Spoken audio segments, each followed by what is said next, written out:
بسم اللہ الرحمن الرحیم۔ یقدان یوٹیوب چینل دیکھنے اور سننے والے معزز سامعین کو السلام علیکم۔ ان دنوں میں سلطان نے خلیفہ عباسی بغداد کو خط لکھا کہ خراسان کا اکثر حصہ میرے تصرف میں ہے، باقی حصہ جو حضرت کے غلاموں کے پاس ہے وہ بھی مجھے عنایت فرمائیں۔ خلیفہ عباسی کو خط بھیجا کہ لاچار سلطان کی درخواست کو منظور کر لیا، مگر پھر دوسری دفعہ اس نے خلیفہ عباسی کو خط بھیجا کہ سمرقند مجھے عنایت کیجیے اور منشور لکھ کر بھیجیے۔ خلیفہ نے ایلیچی کی زبان میں پیغام بھیجا کہ معاذ اللہ یہ کام مجھ سے نہ ہوگا، اگر میرے حکم کے بغیر سمرقند کی تسخیر کا ارادہ کرے گا تو ایک عالم کو تیرے خلاف سورش پر آمادہ کر دوں گا۔ سلطان کو اس جواب سے بڑا رنج ہوا اور خلیفہ کے ایلیچی سے کہا کہ تو یہ چاہتا ہے کہ دارالخلافہ پر 1000 ہاتھی چڑھا کر لے جاؤں اور اس کو برباد کر کے اس کی خاک ہاتھیوں کی پیٹھ پر غزنی میں لے جاؤں۔ ایلیچی یہ سن کر چلا گیا اور کچھ دنوں کے بعد پیغام لایا اور سلطان محمود غزنوی کو دیا کہ امیر المومنین نے یہ جواب لکھا ہے۔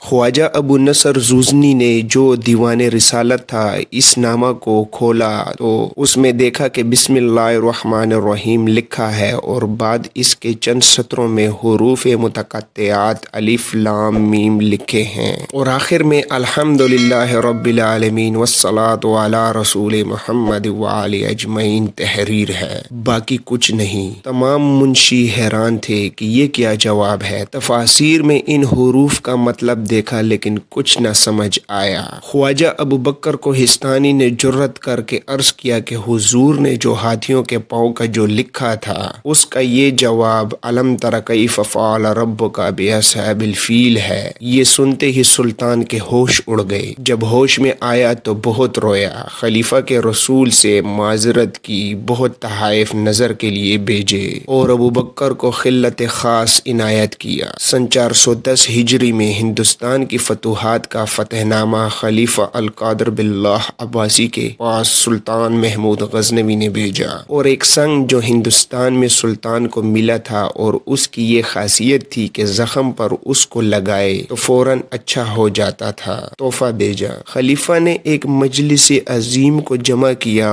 اور منیر پر بیٹھ کر بآواز بلند فتح نامہ کو اہل مجلس کے روبرو پڑھا۔ ان فتوحات کے سننے سے مسلمانوں کو عید کی سی خوشی ہوئی اور سن 412 ہجری میں علماء و صالحہ و اہل اسلام کی جماعت نے متفق ہو کر سلطان سے عرض کیا کہ بیت الحرام کی راہ احراب و کرمتیون سے مسدود ہو رہی ہے۔ ان کے خوف سے اور خلفائے عباسیہ کے زحف سے مسلمان حج سے محروم رہتے ہیں۔ سلطان نے اس عرض پر محمد نامی ایک امیر حجاج بنا کے اور 30,000 زر سرخ دے کر روانہ کیا کہ احراب کو رائے قافلہ سے پرے ہٹائے۔ بہت سے مسلمان قاضی صاحب کے ساتھ ہوئے۔ جب یہ قافلہ بادیہ فید میں پہنچا تو عربوں نے اسے روکا۔ قاضی صاحب 5,000 دینار ان کو دیتے تھے مگر احمد بن علی شیخ احراب معترض ہوا جس کو ایک تیر انداز نے مار ڈالا۔ احراب بھاگ گئے تو اس سال حج خوب ہوا۔ جب ولایت خوارزم مامون کے بعد اس کے بیٹے ابو علی کو ملی تو اس نے سلطان محمود غزنوی کی بہن سے نکاح کیا اور اس رشتہ بندی سے سلطان کے ساتھ سچی دوستی ہو گئی۔ جب مامون کی حکومت ختم ہوئی تو اس کا جانشین ابو العباس مامون ہوا۔